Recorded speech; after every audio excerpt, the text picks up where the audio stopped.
¿Os habéis detenido alguna vez a contemplar el abismo que separa la razón humana de la locura divina? Ese punto ciego donde la misericordia deja de ser una virtud para convertirse en un incendio que consume la propia existencia. Imaginaos por un instante que vuestros pulmones se llenan no de aire puro, sino de un vaho denso, aceitoso, cargado con el hedor de la muerte, los excrementos y la carne que se pudre lentamente en la oscuridad de un monstruo de madera. ¿Sabéis quién fue aquel hombre? Aquel espectro de caridad que decidió, por voluntad propia y voto inquebrantable, descender a los niveles más profundos de las bodegas de los galeones, a esos tumbos del infierno, donde miles de seres humanos, encadenados y olvidados por el mundo, se desvanecían en la agonía? Hablo de un hombre cuyas manos, tras el último suspiro, no conocieron la rigidez de la muerte, sino que se convirtieron en conductos de una energía inexplicable, capaces de sanar con el más leve contacto. Sin embargo, hay un velo de silencio que la historia oficial ha preferido mantener, un secreto que susurra en los rincones más oscuros de las antiguas crónicas, el misterio de su bautismo negro y el enigma de su manto, una prenda que tras 3 siglos de humedad caribeña y de haber sido empapada por el veneno de las pestes más atroces, permanece intacta, desafiando las leyes de la termodinámica y el juicio de la ciencia. Para entender este misterio, debemos retroceder en el tiempo, hasta que el mapa de nuestras certezas se desdibuje y nos encontremos en la Cartagena de Indias del siglo XVII. Visualizad el puerto, un hervidero de calor húmedo y pegajoso que se adhiere a la piel como una mortaja de sal. El sol, un docto bronce incandescente, castiga las murallas de piedra coralina mientras el aire vibra con el zumbido de millones de moscas que patrullan los mercados. El olor del mar, que debería ser refrescante, aquí se mezcla con el aroma dulzón de las frutas fermentadas y el tufo metálico de la sangre que corre por los mataderos. En este escenario de contrastes violentos, donde el oro y el marfil conviven con el lodo y las cadenas, surge la figura de un jesuita catalán llamado Pedro Claver. Pero no era un jesuita común, era un hombre poseído por una visión que otros santos de su tiempo tildaron de demencia. Cuando un barco negrero asomaba su silueta siniestra en el horizonte, el aire de Cartagena cambiaba. Antes de que el casco del galeón tocara el muelle, el hedor que emanaba de sus entrañas precedía a la nave como una advertencia del infierno.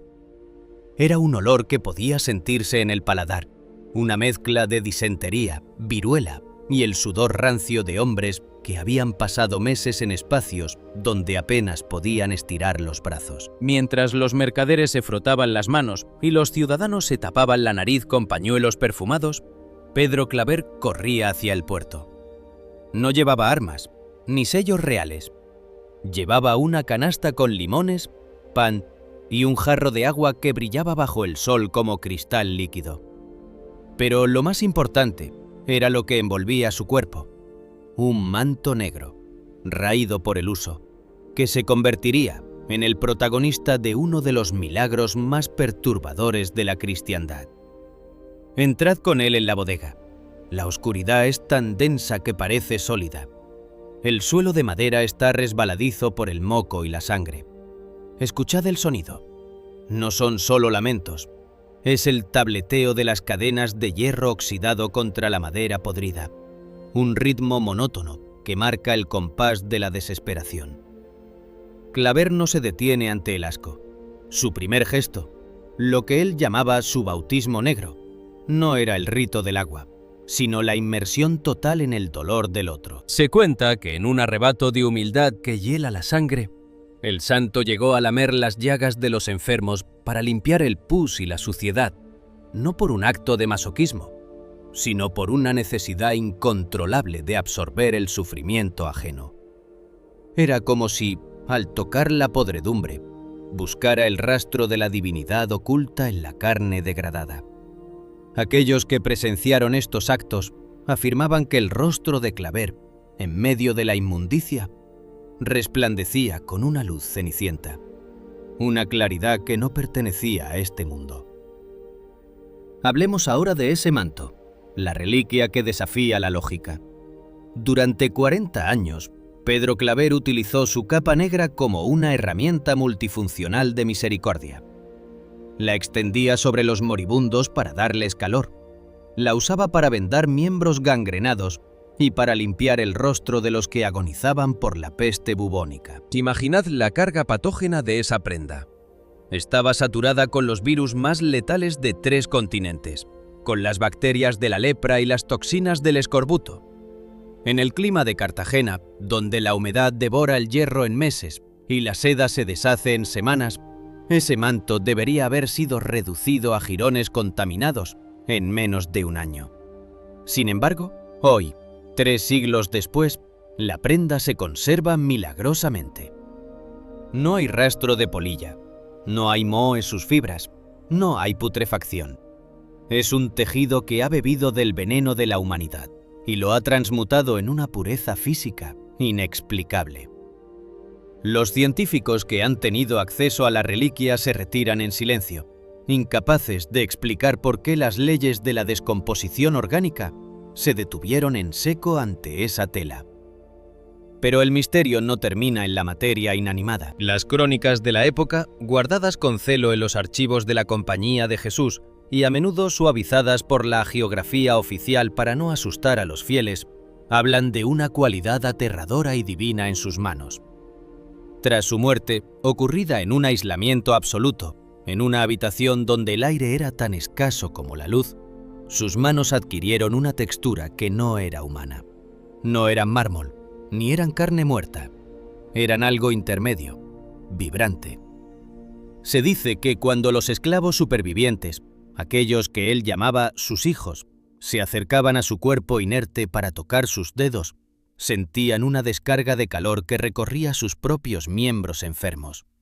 Hubo casos documentados de tullidos que, al rozar las palmas de Claver, escucharon cómo sus huesos se reajustaban con un crujido seco, recuperando la movilidad al instante. Era el toque del esclavo de los esclavos, una caricia post-mortem que parecía recordarles que aunque el mundo los hubiera tratado como mercancía, aquel hombre los había reconocido como dioses en la miseria. El secreto que la Iglesia ha manejado con cautela es la naturaleza de su espiritualidad. Claver no buscaba la conversión superficial, buscaba la identidad absoluta con el condenado. Su oración era un grito en el vacío. Se despertaba a medianoche, cuando el silencio en el convento de Cartagena era tan pesado como el hierro, y se flagelaba hasta que el suelo quedaba cubierto de un rocío carmesí. ¿Por qué tal severidad?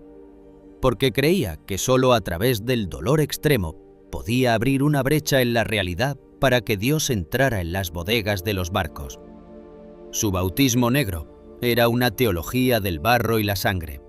No era la limpieza del alma a través de la liturgia, sino la santificación de la materia más humillada. Es una verdad que resulta incómoda. Un santo que no predicaba desde los púlpitos de oro, sino desde el lodo de los muelles. Un hombre cuya misericordia era tan radical que para los ojos de la prudencia humana parecía un suicidio espiritual. Aún hoy, tras los muros de su antigua morada en Cartagena, donde el mar sigue golpeando las piedras con la misma insistencia que en 1650, el aire parece cargado de una electricidad estática diferente. Los peregrinos que se acercan a su urna reportan sentir un aroma a nardos y azucenas que brota, de manera intermitente, de la nada, justo cuando el calor del mediodía es más sofocante. Es el olor de la santidad, que en el caso de Claver es una victoria irónica sobre el hedor de las bodegas que marcaron su vida. Pero queda una pregunta que flota en la penumbra de su santuario. ¿Qué fuerza mantiene las fibras de su manto unidas tras tanto tiempo de exposición a la muerte? ¿Es posible que la caridad, llevada a un extremo absoluto, sea capaz de alterar la estructura molecular de la realidad? Pedro Claver, que se firmaba a sí mismo como Petrus Claver, Aethiopum semper servus, Pedro Claver, esclavo de los negros para siempre, fue un visionario que comprendió que la divinidad no se encuentra en las alturas celestiales, sino en el fondo de las calas infectas. Su historia es una advertencia contra la indiferencia. Es el relato de un hombre que cruzó la frontera de lo posible para recordarnos que incluso en los rincones más oscuros del alma humana, donde parece que Dios ha retirado su mano, siempre habrá un manto negro dispuesto a cubrir la desnudez de nuestra agonía. Si te atreves a mirar más allá de la superficie, a sumergirte en la verdad de este místico del fango, descubrirás que el verdadero milagro no es que su ropa no se pudra, ni que sus manos sanen. El verdadero milagro es que un corazón humano fue capaz de amar tanto que el infierno mismo tuvo que retroceder ante su presencia. Suscríbete ahora para seguir explorando estos pasajes prohibidos de la historia, donde lo sagrado y lo terrible se funden en un solo abrazo. No te pierdas el próximo relato, porque lo que hoy te parece un misterio, mañana podría ser la llave que abra las puertas de tu propia fe. En la antigua abadía, entre el susurro de las palmeras y el eco de las olas, Pedro Claver sigue esperando, con su manto extendido sobre el tiempo, recordándonos que nadie está tan roto que no pueda ser envuelto por la misericordia eterna. Escuchad el eco de su voz en el viento salino.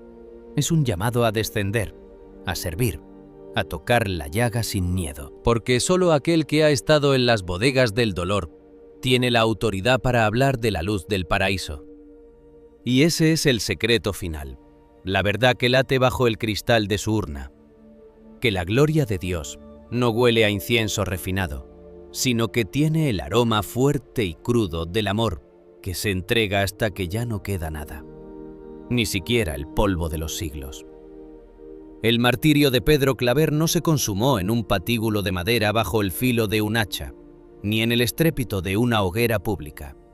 Su martirio fue una combustión lenta, una erosión del alma y del cuerpo que se prolongó durante 40 inviernos caribeños, donde el frío no venía del viento, sino de la gélida indiferencia de sus semejantes.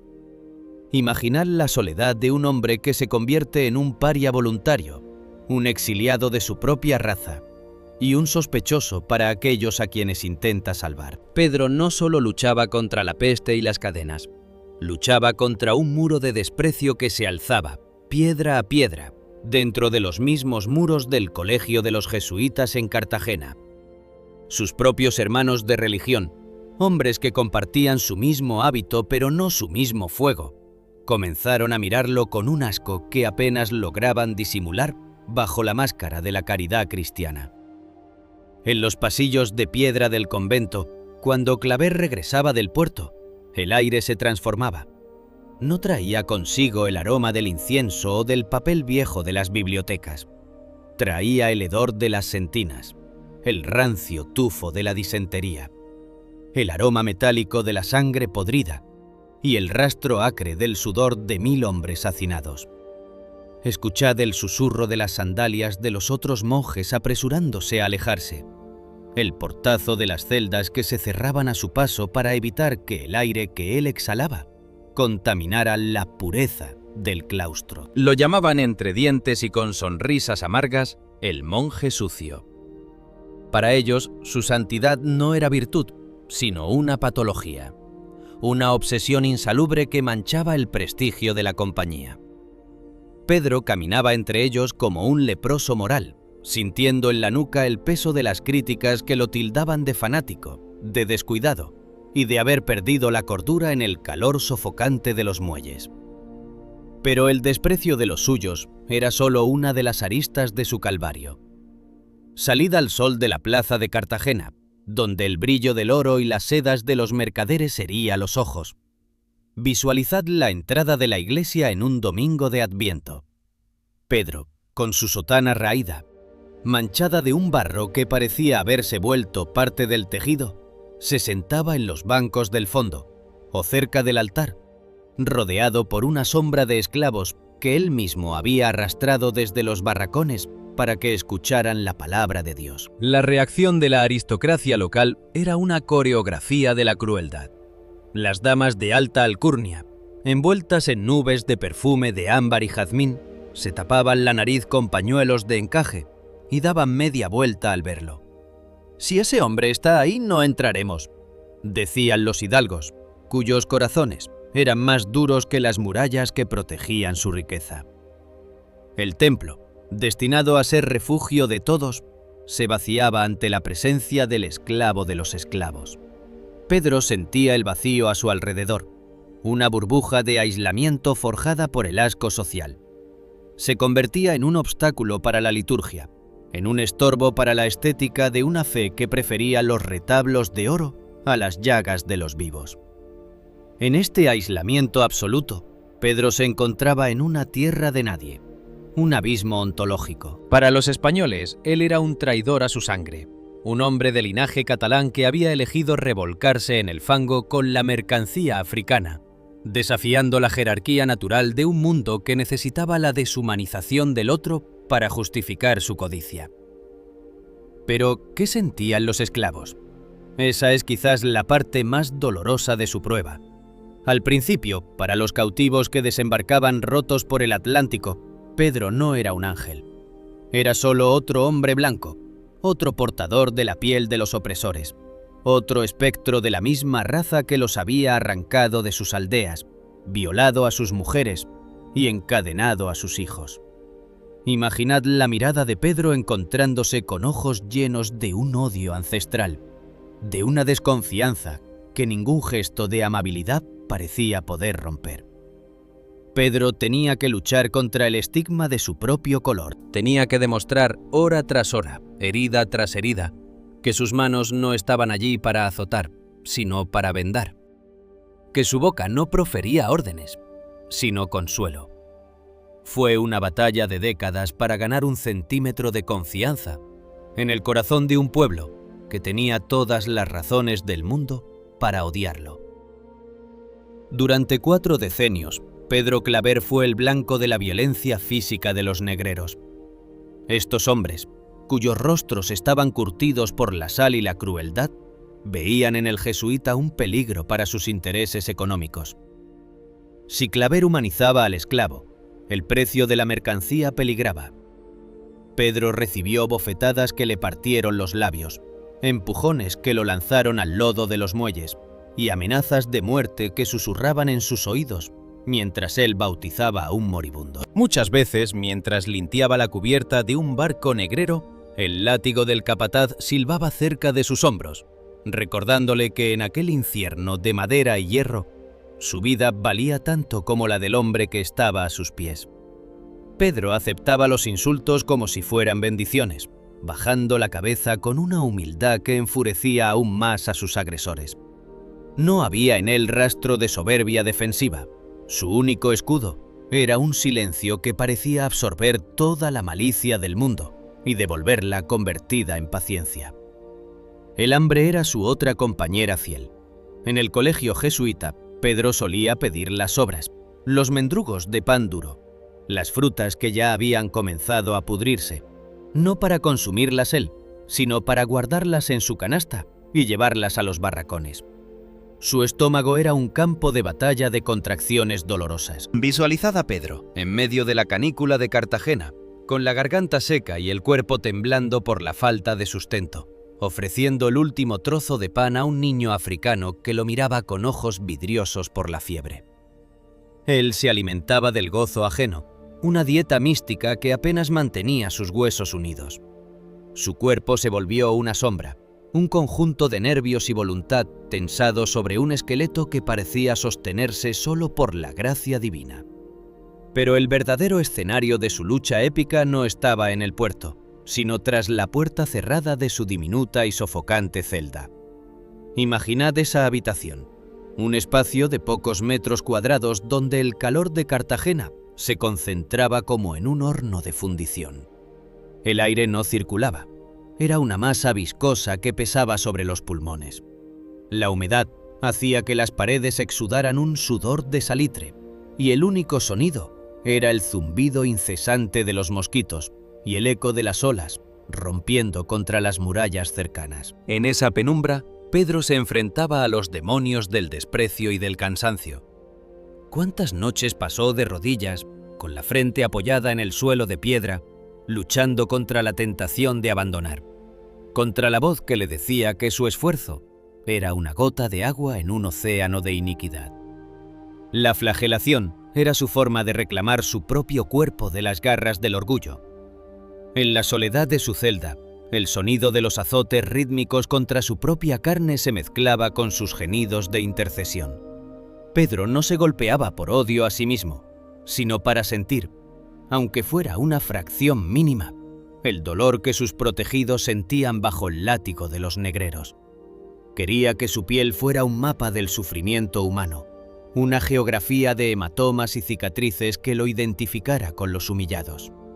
El suelo de su celda estaba teñido por un rocío carmesí que se secaba bajo el calor, dejando un olor metálico que atraía a los insectos. Allí, en ese claustro de agonía voluntaria, Pedro Claver se despojaba de su identidad española, de su pasado noble, de su orgullo intelectual, hasta quedar reducido a una esencia pura de entrega.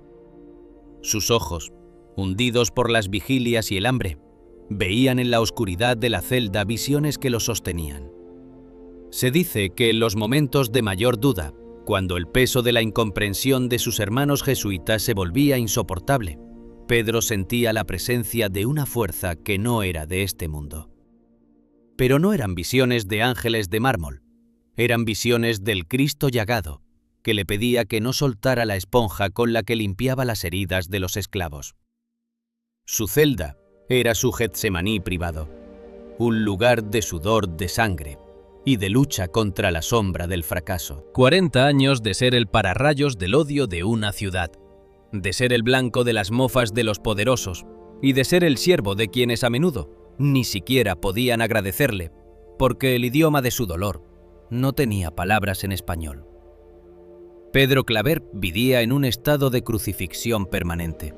Cada desprecio de un caballero español era un clavo, cada insulto de un negrero, una espina, cada risa burlona de un hermano de fe, una lanzada en el costado. Y sin embargo, en medio de esta destrucción programada de su ego, Claver encontraba una libertad que sus perseguidores no podían comprender. Al no poseer nada, ni siquiera su reputación, era dueño del universo.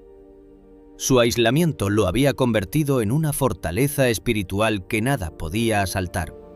Los demonios de la desesperación, que revoloteaban en su celda como murciélagos ciegos, retrocedían ante la intensidad de su caridad.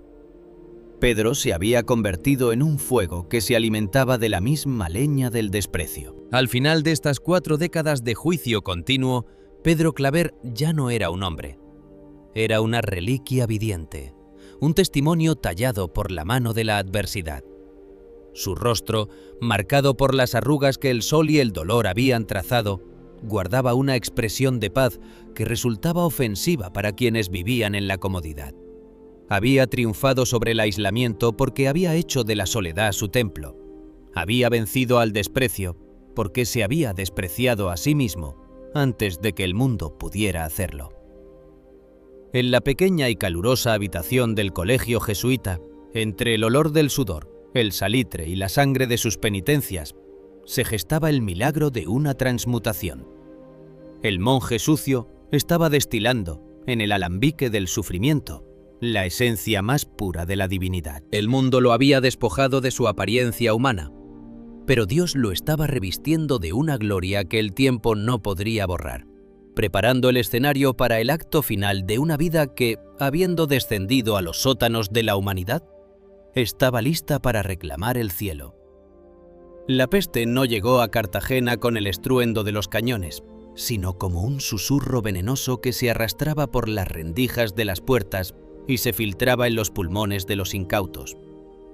Fue la viruela negra, el azote más temido del siglo XVII, una sombra que transformaba la piel en un sudario de pústulas y convertía la sangre en un fluido denso y corrompido.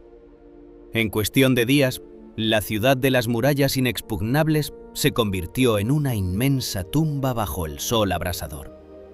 El aire, antes cargado de salitre y especias, se volvió espeso, con un aroma dulzón y pútrido que se pegaba a la garganta. La nobleza, aquellos hidalgos que presumían de su linaje y sus escudos, huyeron despavoridos hacia las haciendas de las montañas, dejando tras de sí un silencio sepulcral roto solo por el llanto de los huérfanos y el lúgubre repique de las campanas de difuntos. Las calles, antes vibrantes de comercio, estaban ahora desiertas, alfombradas por el polvo y la muerte. Fue en este escenario de apocalipsis donde la figura de Pedro Claver se elevó hasta las alturas de la mística más pura. Mientras los médicos se protegían con máscaras de cuero y los ricos se encerraban en sus fincas, Pedro se dirigió hacia los muelles. Allí, un galeón negrero acababa de arrojar el ancla, y de sus entrañas emanaba un vapor tan letal que los mismos guardias del puerto retrocedían, santiguándose de miedo. El barco era un ataúd flotante.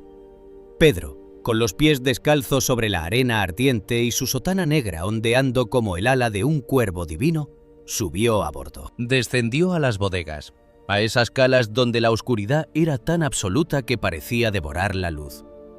Los testigos afirmaban que en lo profundo de aquellas sentinas el aire era tan denso, tan carente de vida, que las antorchas se apagaban por sí solas, incapaces de encontrar oxígeno en medio de los miasmas de la enfermedad.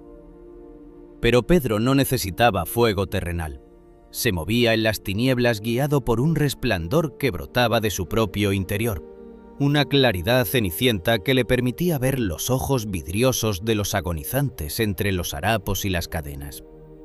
Aquí es donde el secreto de su poder místico se reveló ante los ojos de los pocos que se atrevieron a seguirlo. El epicentro de sus milagros era su viejo y andrajoso manto negro.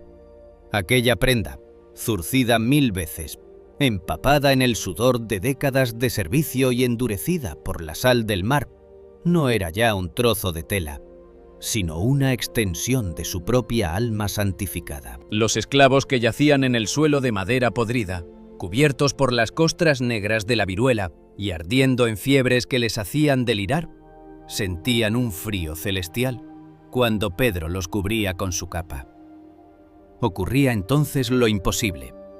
Bajo el contacto de aquel tejido vasto, la piel recuperaba instantáneamente su color natural.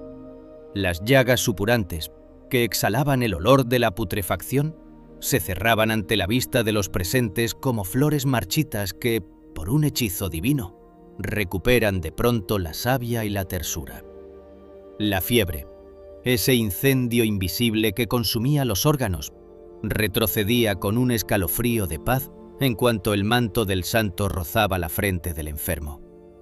Pedro no curaba con medicinas, sino con el contacto de su propia miseria convertida en gloria. Aquel manto era un fragmento de cielo raído que desafiaba la biología de la peste. Y luego estaba el milagro de la copa de agua. Imaginad a cientos de hombres y mujeres cuyas gargantas estaban tan secas que el simple acto de respirar era como tragar brasas. El calor de la bodega, sumado al incendio interno de la viruela, producía una sed que rayaba en la locura. Pedro llevaba consigo una única jarra de barro y una pequeña copa de madera. Comenzaba a repartir el agua, y aunque la multitud era inmensa, la jarra parecía conectada a un manantial infinito en el paraíso. Con una sola medida de cristalino líquido, lograba saciar la sed de legiones de condenados. El agua no solo no se agotaba, sino que cada gota parecía multiplicarse en la lengua de quien la recibía, transformándose en una fuente de vida que restauraba las fuerzas de quienes estaban a punto de expirar.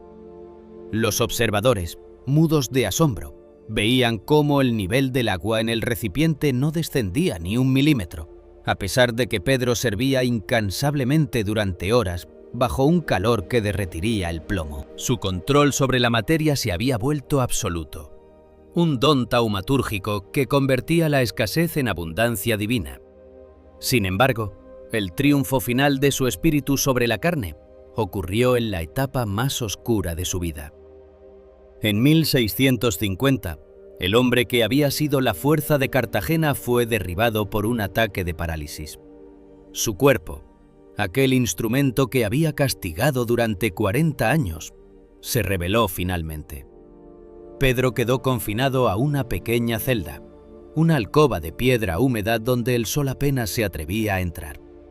Allí permaneció 4 años, olvidado por la ciudad que había salvado, viviendo una agonía silenciosa que superaba en dolor a las bodegas de los barcos. Su único asistente era un joven sirviente que, por negligencia o crueldad, lo trataba con un desprecio que hiela el alma. Muchas veces lo dejaba durante días sin limpiarlo, envuelto en su propio sudor y en la suciedad de su cuerpo inerte. Pedro, el hombre que había limpiado las llagas de Niles, yacía ahora en su propia miseria. Pero su mente y su alma habitaban en una dimensión de luz pura. Lo que casi nadie menciona es que, durante esos 4 años de parálisis y soledad, el poder místico de Claver se expandió de manera invisible sobre toda la geografía de Cartagena. Se cuenta que mientras Pedro permanecía inmóvil en su camastro, la ciudad experimentó una protección sobrenatural sin precedentes. Los huracanes que solían azotar la costa, nubes negras que prometían la destrucción total, se desviaban de manera inexplicable al llegar a las murallas, como si tropezaran con un escudo invisible de paz. Las epidemias que amenazaban con regresar se disolvían en el aire salino antes de tocar la piel de los ciudadanos. La presencia de Pedro, reducida a un suspiro de oración en su celda, se había convertido en el ancla mística de la ciudad. Su debilidad física era la fuerza de Cartagena. Era como si su alma, desprendida ya de las necesidades del cuerpo, se hubiera fundido con el aire y el mar, actuando como un pararrayos contra las fuerzas de la naturaleza y del mal. Imaginad el contraste sensorial. Dentro de la celda, el olor rancio de la enfermedad y el descuido, el sonido de la respiración dificultosa de un anciano paralítico, y el zumbido de las moscas que el sirviente no se molestaba en espantar. Fuera de la celda, una Cartagena que florecía bajo una calma milagrosa, donde el cielo permanecía despejado y el mar parecía sumiso. Los ciudadanos, aunque lo habían olvidado en su comodidad, sentían una paz extraña que no podían explicar. Algunos antiguos esclavos, ahora libres, se acercaban a las puertas del colegio jesuita y juraban que, por las noches, de la habitación de Claver emanaba una luz dorada que atravesaba las grietas de la madera. Un resplandor tan intenso que hacía que los pájaros nocturnos cantaran como si fuera el amanecer. Pedro estaba muriendo, sí, pero lo hacía transmutando su parálisis en una soberanía espiritual sobre los elementos. El secreto que los archivos eclesiásticos trataron de mitigar es la naturaleza de este poder. No era una magia de fórmulas, sino el resultado de un vacío total. Claver se había vaciado tanto de sí mismo, había absorbido tanto dolor humano, que la divinidad no tuvo más remedio que ocupar su lugar. En su lecho de muerte, paralizado y humillado, Pedro ya no era una persona, era un conducto de la voluntad creadora. Su presencia física era un mero trámite para que la gracia de Dios operara sobre la materia. Las llagas que él mismo padecía por la inmovilidad no le producían dolor, sino éxtasis. Se dice que cuando el sirviente finalmente entraba en la habitación, encontraba a Pedro suspendido a unos centímetros del suelo, rodeado por un aroma a nardos que anulaba cualquier rastro de suciedad. Esta es la paradoja de Pedro Claver, el esclavo que se convirtió en rey de los elementos, el paralítico que detenía tormentas, el monje sucio que destilaba pureza. Su autoridad sobre la vida y la muerte se forjó en el fango y se selló en el olvido. Cuando Cartagena finalmente se dio cuenta de que su protector estaba a punto de partir, el arrepentimiento de la ciudad fue un clamor ensordecedor. Pero para entonces, Pedro ya no pertenecía al mundo de los hombres. Había cruzado el umbral de lo sensible, dejando tras de sí el rastro de un manto inmarcesible y una copa de agua que siempre estaría llena para quien tuviera sed de justicia. El milagro de Pedro Claver es el recordatorio de que la verdadera omnipotencia nace de la vulnerabilidad absoluta, aceptada por amor. En el corazón de la tormenta, en el centro de la peste, Él fue la calma de Dios. Un milagro viviente que incluso hoy sigue protegiendo con su presencia invisible a aquellos que se atreven a mirar hacia las sentinas del mundo para encontrar la luz. La mañana del 8 de septiembre de 1654, el aire de Cartagena de Indias se detuvo, como si el mismo tiempo hubiera decidido contener el aliento ante la magnitud de lo que estaba ocurriendo en una pequeña y asfixiante celda del Colegio de los Jesuitas. El sol, ese disco de fuego implacable que Pedro Claver había desafiado durante 4 décadas, comenzaba a teñir de un oro sangriento las murallas de piedra coralina, mientras el rumor del mar Caribe golpeaba los muros con una cadencia fúnebre. Pedro, el hombre que se había despojado de toda gloria humana para convertirse en el esclavo de los esclavos, exhaló su último suspiro en medio de una soledad que rozaba lo divino. Su cuerpo, consumido por la parálisis, las fiebres y una austeridad que desafiaba los límites de la biología, yacía inmóvil sobre una estera de paja. En ese instante, un aroma que no pertenecía a este mundo, una fragancia de nardos frescos y azucenas boreales, comenzó a emanar de su piel marchita, anulando el rancio olor del salitre y la humedad que impregnaba las paredes de su habitación. La noticia de su muerte corrió por las calles de Cartagena como un incendio invisible. La ciudad, que durante 40 años lo había llamado el monje sucio y lo había evitado en los mercados para no respirar el aire de los leprosos que él abrazaba, sufrió una metamorfosis repentina y aterradora. El desprecio se transmutó en un pavor sagrado. Las campanas de la catedral, con su bronce pesado y vibrante, comenzaron a doblar con una insistencia que hacía temblar el suelo. Fue entonces cuando ocurrió lo inaudito. Las puertas del Colegio de los Jesuitas, habitualmente custodiadas por el silencio y el protocolo, fueron derribadas no por enemigos, sino por una marea humana de proporciones épicas. Miles de hombres y mujeres africanos, aquellos que Claver había rescatado de las calas infectas de los barcos, proscriptos del sistema colonial, seres humanos reducidos a mercancía, rompieron sus cadenas invisibles y se abalanzaron hacia la celda del santo. El sonido de sus pies descalzos sobre las losas de piedra era como el trueno de una tormenta que se acerca. Lloraban con un estrépito que silenciaba el rugido del mar, gritando el nombre de su protector en lenguas de Angola, del Congo y de Guinea. Entrad en esa celda a través de los ojos de los cronistas de la época. La habitación estaba inundada por el calor del mediodía, un vaho denso y cargado de electricidad estática. Los antiguos esclavos se arrodillaban ante el cuerpo inerte de Pedro, besando con desesperación sus pies llagados y sus manos pálidas.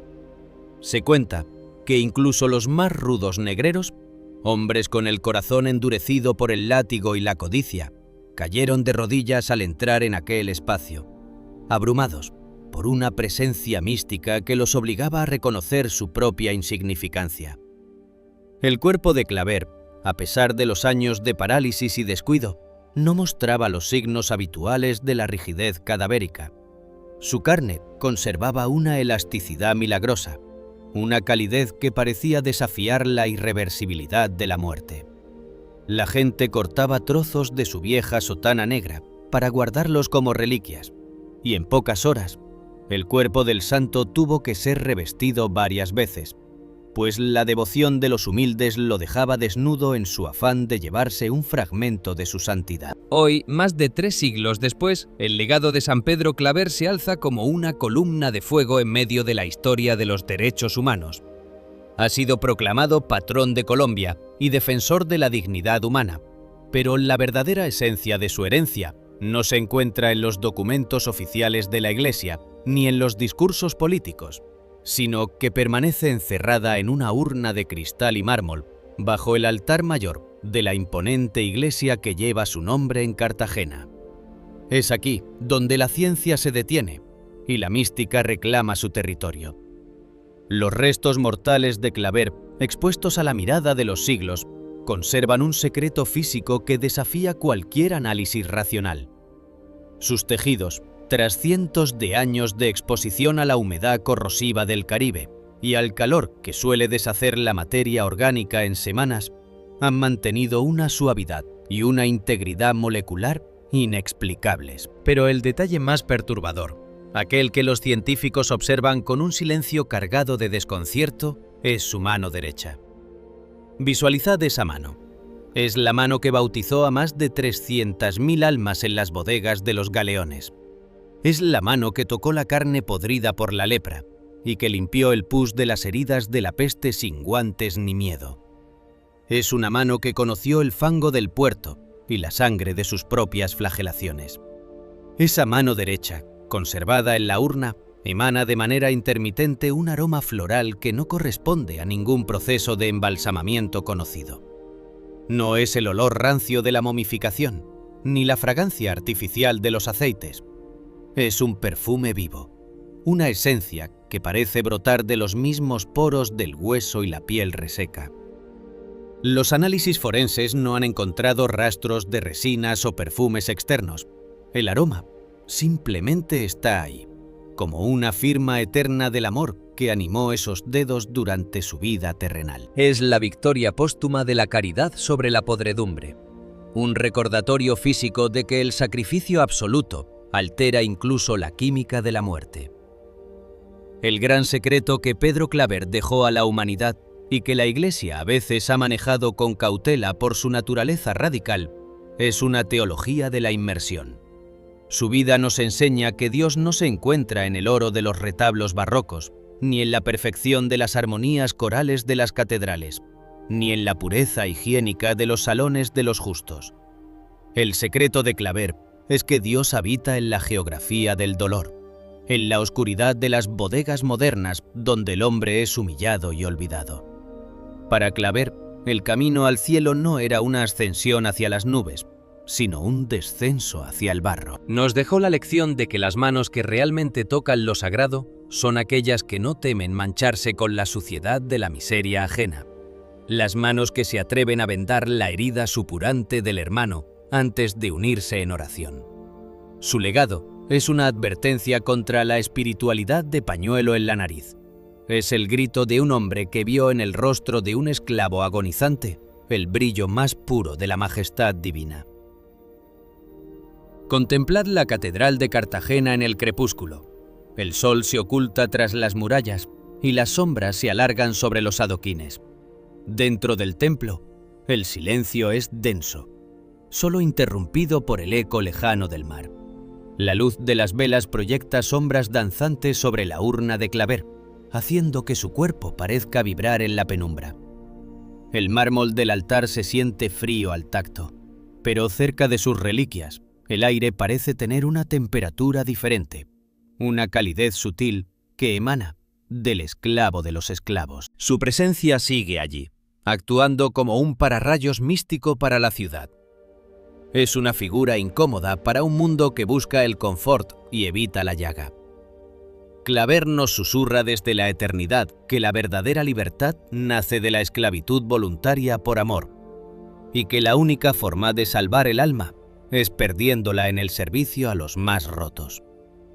La verdadera historia de su canonización no es la de un proceso legal en Roma, sino la de un reconocimiento universal del fango santificado. Pedro Claver es el patrón de la esperanza para quienes no tienen voz, para quienes son tratados como invisibles en los puertos de la indiferencia moderna. Su mano derecha, con su fragancia inexplicable, es la señal de que el amor incondicional no conoce la corrupción.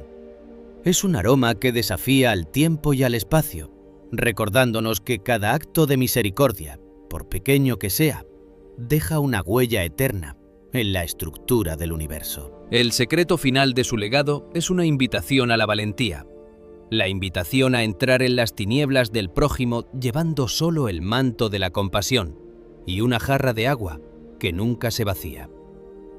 Pedro Claver, el hombre que eligió ser nada para que otros pudieran ser todo, sigue vivo en cada gesto de justicia, en cada abrazo a un marginado, en cada mirada que reconoce la divinidad en medio de la degradación. Su historia es el relato épico de una victoria absoluta sobre la muerte, ganada no con espadas, sino con esponjas empapadas en agua y vinagre. Es el hombre que encontró el paraíso en el fondo de un galeón y que hoy, desde su urna de cristal, nos mira con la autoridad de quien ha visto a Dios en la cara de un esclavo. Escuchad el susurro de sus restos en la catedral. No es una voz de muerte, es un llamado a la acción. Es el recordatorio de que la gloria de Dios no es una abstracción lejana, sino un calor que se siente cuando tocamos la piel del que sufre. Y ese aroma que brota de su mano es la promesa de que, al final del camino, después del barro, del sudor y de las cadenas, solo quedará el perfume inextinguible de lo que hayamos amado. Pedro Claver, el eterno esclavo, es hoy el Señor de la esperanza, recordándonos que nadie está tan hundido que no pueda ser alcanzado por la mano de un santo que no tuvo miedo de ensuciarse para salvarnos.